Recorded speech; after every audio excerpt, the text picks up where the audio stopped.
Bien, son las 18 horas con 33 minutos. Está con nosotros John Arias, experto tributario de Census Consultores, una firma que se dedica a hacer análisis tributario, y precisamente ese es el tema que vamos a abordar a partir de la reforma tributaria que ha enviado el presidente Daniel Noboa a la Asamblea. ¿Cómo le va? Bienvenido al Borde de la Noche. Muchas gracias, pues buenas noches, gracias por la invitación. Bien, ¿cuáles son las primeras observaciones? Y lo pregunto en función de que, en principio, este proyecto tiene una característica. Se ha dicho, no grava a la clase media como sí sucedió en más de una ocasión en los últimos 10 y hasta 15 años, desde lo que fue Alianza País hasta Guillermo Lasso con el gobierno de Creo, y que solo plantea un impuesto, de acuerdo a lo que ha trascendido, para los grandes contribuyentes en función de sus patrimonios, algo que también hizo Lasso. La tasa sería del 2%. En términos generales, ¿este proyecto generaría más plazas de trabajo con estos incentivos de deducciones que irían desde el 20 hasta el 90% de acuerdo al número de plazas que se empiecen a crear? Bueno, en base a lo que comentas, pues creo podemos empezar con el tema de las plazas de trabajo, ¿no? Creo que es importante lo que hoy se determina en la reforma, y es este incentivo que se ha creado tanto a los jóvenes de 18 a 29 años, como también a las personas que han sido privadas de su libertad y que han cumplido una condena de más de un año, ¿no? Definitivamente es un incentivo para poder, por un lado, reinsertarlos en la sociedad, y por otro lado, poder incentivar a estos jóvenes, que puede ser que no tengan tanta experiencia y las compañías pues corran de alguna forma un riesgo, pero a su vez hay una contraprestación por parte del Estado, permitir que exista una deducción adicional en función de esta tabla progresiva, ¿no? Ahora, el tema en particular, efectivamente, no se ha aumentado impuestos de manera general, se está de alguna forma dirigiendo efectivamente hacia los grandes contribuyentes, ¿no? Y estos grandes contribuyentes hoy, que son los 500 empresas más grandes del país, que el día de hoy son los que más contribuyen pues al país en temas impositivos, se ha hecho una estimación aproximada de cuánto eso podría representar en el supuesto que se llegue a cobrar hasta el 3%, que es lo que dice hoy la norma, y podrían estar llegando a pagar un aproximado de 2.000 millones de dólares en el año que viene. Ahora, ahí es importante saber que realmente es un tema de flujo, no es un tema de cubrir el déficit, porque es un anticipo realmente de impuesto a la renta que se hace a través de una autorretención. Y eso significa que lo que termina pasando en la práctica es que las compañías, el siguiente periodo, en el año 2025, cuando declaren sus resultados 2024, sabrán si es que realmente cuánto van a tener que recuperar de este flujo, ¿no? Y estas recuperaciones que se hacen a través de una devolución de impuesto a la renta, pues normalmente el SRI se toma entre 4 a 5 meses, porque la ley establece que son 120 días hábiles, es decir que recién en el mes de octubre o septiembre las compañías podrían estar recuperando este flujo, y pues evidentemente ya a ese momento de recuperación no sería un problema de este gobierno, ¿no? Según la Cámara Nacional de Acuacultura, con su titular José Antonio Camposano, eso le quitaría liquidez, al menos en el caso de su sector. Es decir, le da liquidez al Ejecutivo, al gobierno, pero le quita liquidez a las empresas. Y le pregunto, si esto es equivalente a un anticipo por la mensualización, es prácticamente lo mismo que pasó antes y que se eliminó el pago del anticipo del impuesto a la renta. Eso se eliminó durante el gobierno de Lenín Moreno Garcés, y precisamente desde las cámaras de la producción se cuestionaba ese anticipo porque hablaban de un impuesto presuntivo. Quizás hay una diferencia en el concepto con el planteamiento de Noboa y esta tasa del 3% a los ingresos o las ventas grabadas, pero ya está el cuestionamiento del sector camaronero. Sí, efectivamente, podemos decir que retrocedimos, pero no tanto, ¿no? Antes era un impuesto mínimo, que quería decir que lo que ya te autorretenías, en este caso si hacemos una analogía, no lo recuperabas. Hoy pierdes el flujo, pero no pierdes el dinero. Pierdes el dinero en el tiempo, eso tiene un costo evidentemente, y habría que ver cada compañía cómo va a poder asumir ese costo del tiempo en el dinero para a lo mejor cubrirlo a través de un préstamo, pero definitivamente no llegamos al mismo espacio, pero igual las empresas terminan perdiendo una oportunidad de caja que hoy pues evidentemente hace tanta falta. Ahora, para terminar, luego continúa Gabriela Castro acá en la cabina, el planteamiento de esta amnistía tributaria, ¿no?, para estas 500 empresas y también personas naturales, los más grandes contribuyentes, y que de acuerdo a la información, pues la idea es que eso genere un poco más de 930 millones de dólares. ¿Al final es la solución de fondo o también hay que atacar el control a la evasión? Son dos cosas distintas. Antes ya hubo una revisión de intereses, multas y recargos en materia tributaria en el 2015. Pero este planteamiento, que es similar, ataca el problema de fondo, que es la evasión en el país. De eso también habló Noboa en campaña. Sí, definitivamente el problema de la evasión está enfocado en un tema de control, es decir, de cuáles son las herramientas que utiliza el Servicio de Rentas Internas para poder efectivamente evitar esta elusión. Ya hemos visto en los últimos 6 meses o un año, el SRI ha implementado un sistema automático tecnológico llamado Falcon, que servirá justamente para enlazar toda la información con la que hoy cuenta el Servicio de Rentas Internas, porque al final, si hoy identificamos la entidad pública con mayor cantidad de información, es el Servicio de Rentas Internas. A ellos le reportan los bancos, le reportan los municipios, le reportan todas las compañías al momento de comprar y vender, y realmente la integración de esa información es un tema muy valioso. Valioso porque la utilización de eso para efectos de control va y debería provocar, pues, disminuir o eliminar la evasión fiscal. Bien, estamos con John Arias, experto tributario de la firma Census Consultores. Gabriela. Sí, bueno, ¿cómo está? Bienvenido, gracias por acompañarnos aquí en Al Borde de la Noche. Y justamente sobre este tema de las amnistías tributarias, le preguntaba ayer a la expresidenta de la Asamblea Nacional que qué tan efectivas eran, ¿no? También se lo consulto a usted porque esta es, si no me equivoco, la 7ª amnistía tributaria que se plantea, pero es como que ya se está esperando alguna amnistía tributaria para pagar esas deudas, y al final, si vemos el monto de deuda en el SRI, no es que ha bajado en los últimos años, continúan deudas altas. Entonces, ¿qué tan efectivas son estas amnistías tributarias al final del partido? Sí, hay que diferenciar un poco las deudas cobrables y las deudas incobrables, ¿no?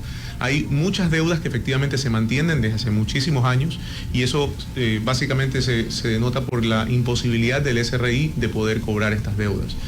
Lo mencionó el director general saliente respecto justamente a estas deudas que se daban en la compañía exportadora bananera Noboa. Él decía, no, he hecho todas las herramientas y no puedo cobrar porque la compañía no tiene activos, ¿no? Y efectivamente hay muchas compañías dentro de este ranking que tienen valores muy importantes y que al final no tienen de dónde cobrarles el Servicio de Rentas Internas. Entonces, una amnistía lo que efectivamente busca, y ha existido en los últimos 15 años por lo menos, efectivamente unas 5 o 6 amnistías, pues la recaudación sobre algo que se vuelve difícil de recaudar, ¿no?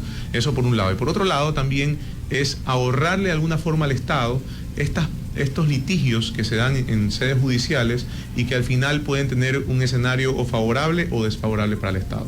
Entonces, a veces esta remisión de intereses o este perdón de intereses le permite al contribuyente, al empresario, decidir si se juega a riesgo, a ver qué pasa en las cortes, ver si le dan o no la razón, o en su defecto prefiero pagar y olvidarme del problema. Porque al final del día un proceso judicial puede tomar 5 o 6 años para que se finalice en su totalidad, y resulta que esos 5 o 6 años que luego puede haber perdido significan de intereses para ellos un 70% más de valor por pagar, ¿no? Inclusive hay muchas deudas cuyo valor a pagar supera el capital en intereses el doble, ¿no? Y al final se hace impagable por eso. Pero parecería esto un círculo vicioso más bien, porque al final continúan estas deudas altas ante el Servicio de Rentas Internas, no hay una solidificación de la cultura tributaria al final. Sí, definitivamente es una puerta que siguen abriendo, porque supuestamente estaba cerrada. Y estaba cerrada porque en el gobierno de Lenín Moreno, que fue la última amnistía, se estableció un artículo que en teoría era un candado jurídico para las futuras amnistías de las compañías. Y ese artículo decía: las compañías que se acojan a esta amnistía no podrán hacerlo hasta después de 10 años. Y resulta que en esta nueva ley están derogando ese numeral, evidentemente para quitar ese candado y poder, pues, acogerse a este tipo de amnistía. Ahora, hay otro tema importante que a lo mejor no hemos caído en cuenta, y es que en la actualidad ya existe una amnistía por ley, y es la amnistía que se puede llegar a cabo cuando se hacen procesos de mediación tributaria. Uno puede entrar en una mediación tributaria y puede proponerle al SRI: sabes que no tengo, mi compañía está quebrada, no tengo un solo activo, te puedo demostrar a través de todos mis bienes que no tengo cuenta bancaria, no tengo $1 en la cuenta, y la ley permite que el SRI le perdone hasta el 100% de intereses de manera voluntaria, digámoslo así, a través de una mediación, y eso es permisible hoy, sin importar que exista la ley. Entonces, realmente al final, pero eso ya depende un poco de la voluntad del SRI. Es decir, hay una transacción, hay un acuerdo entre las partes, donde las partes se ponen de acuerdo y llegan a un punto intermedio donde dejen de pagar intereses. Pero la de acá, digamos, es ya obligatoria. Entonces, sí existe en la actualidad una remisión que se mantendrá de manera perenne porque nadie la ha eliminado. Y a su criterio, señor Arias, esto debería ser observado por la Asamblea Nacional. ¿Qué aspectos de este proyecto de ley económica urgente, esta reforma tributaria, debería ser observada en la Asamblea Nacional? Definitivamente creo que la autorretención es una afectación directa a los grandes contribuyentes. Son los que tienen que manifestarse de manera más técnica y poder poner su voz en alto y decir esto nos puede afectar. Pero no es justamente ese punto el que le da ya ingresos a las arcas fiscales, que es lo que se necesita. Definitivamente, eso termina siendo una decisión política, digámoslo así, porque ver a qué bolsillo se mete, ¿no? Sabemos que en la última reforma tributaria, que fue en noviembre del 2021, le metió los bolsillos a la clase media, ¿no? Cambiaron la tabla progresiva y lo que hizo fue afectar directamente a los trabajadores. Entonces creo que efectivamente al final del día esta ley, al no afectar a esa clase, pues estaría mejorando lo que ya vivimos el último noviembre de 2021. Bien, y sobre este proyecto de ley económico urgente, ¿plantea ingresos permanentes para el Estado ecuatoriano? ¿Qué opina usted?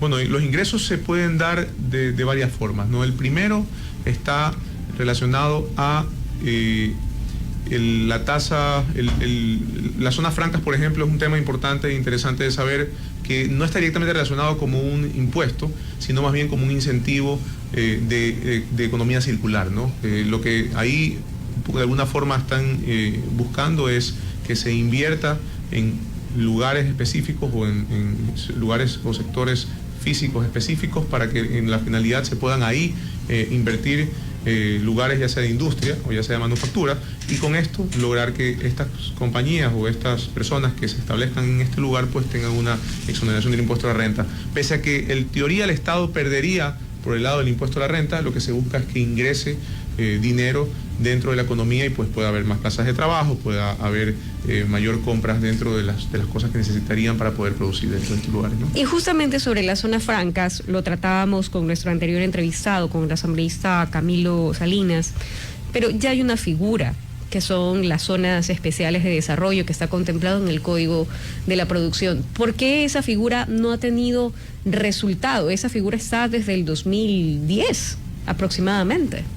Siempre las inversiones nuevas van a depender mucho de la estabilidad política de un país. Al final del día, las personas, hemos visto cómo han cambiado, ha habido un corsis y recorsis en los cambios de las normativas tributarias. Sabemos en la época de Lenín Moreno, por ejemplo, se creó las inversiones nuevas y había exoneraciones de impuesto a la renta y la gente tuvo mucho interés respecto a invertir justamente porque provocaba que deje de pagar impuesto a la renta por 8 y 12 años. Pero al final, luego vino el gobierno de Guillermo Lasso y eliminó totalmente las inversiones, ¿no? Eliminó las exoneraciones de impuesto a la renta. Entonces yo creo que esta inseguridad jurídica que ha venido dando dentro del país en estos cambios, que un año sí, viene otro gobierno y dice no, entonces eso creo que ha provocado definitivamente una inseguridad que no solo es jurídica, sino también de creer un poco en qué va a suceder después, ¿no? Entonces habría que ver si efectivamente esta medida, además de que ya existen las sedes, efectivamente, esta medida de alguna forma lo utilizan como ancla este gobierno para salir al exterior y decir, tenemos esta figura y en base a esta figura pues va a haber la oportunidad de poder generar nuevas inversiones. Que son inversiones que evidentemente no van a llegar de la noche a la mañana y que son efectos de llegarse a aprobar este proyecto de ley económico urgente. Los efectos se sentirán en 6 meses, 1 año. Efectivamente no es algo a corto plazo. Hacer una industria no toma un día. Y invertir, crear plazas de trabajo, todo esto va a tomar tiempo, evidentemente, ¿no? pero sí, no creo que sea algo a corto plazo. Bien, estamos hablando con John Arias, experto tributario de Census Consultores. Pero el Universo contabiliza que esta es al menos la reforma tributaria número 20 en 18 años. ¿Por qué nuestro país tiene que pasar por tantas reformas tributarias en tan poco tiempo? O sea, ¿cuál es la evaluación en retrospectiva que usted podría hacer? Yo creo que principalmente se basa en que el mundo evoluciona de muchas maneras, ¿no? Y esa evolución también trae perjuicios. Y esos perjuicios es que la gente, al no tener cultura tributaria, se aprovecha de cualquier espacio para dejar de pagar impuestos. Y creo que ha sido, al menos desde mi punto de vista, importante las reformas, en especial porque comienza a limitar esos espacios que la gente puede encontrar para su propio beneficio cuando realmente deberían pagar impuestos. Entonces, al final del día, todas las reformas que han venido saliendo en los últimos 20 años, efectivamente han estado dirigidas a eso. Se encuentran espacios donde hacen algo incorrecto y lo bloquean a través de una ley. Y eso es lo que se ha venido haciendo, ¿no?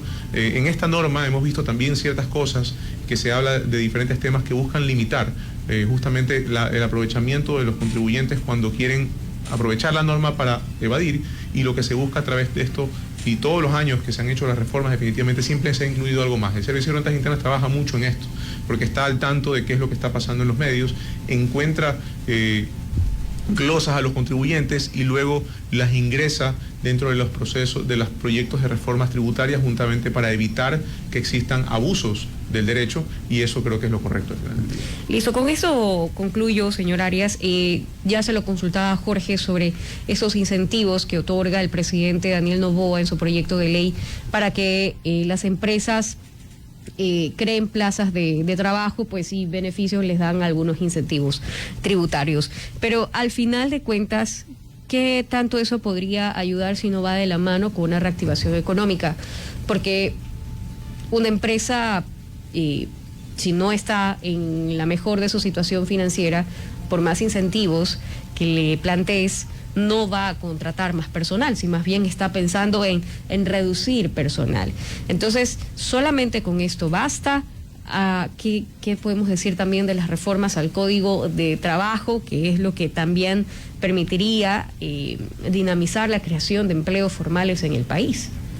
Sí, yo creo que hay otro tema en particular aquí, por ejemplo, que se habla de la devolución de IVA. Y ese tema es interesante para efectos de saber que hoy hay una demanda de viviendas y el objetivo, que debería ser así, ¿no?, el que se disminuyan los costos de las viviendas para las personas que van a comprar, porque ya no van a tener ese costo del IVA, ¿no? El costo del IVA es un costo que nunca han podido recuperar los inmobiliarios porque no venden con IVA, venden viviendas, y eso debería provocar, o sea, esto puede tener dos desenlaces, ¿no? El desenlace uno es que ese costo de IVA, que en un proyecto inmobiliario, digamos, una casa que cuesta $50,000, tiene un componente de IVA de $5,000, y esos $5,000 que no cuestan $50,000. Deberían ser a la baja, por supuesto, pero al final del día deberían ser a la baja esos $5,000. Entonces ya la casa debería costar 45.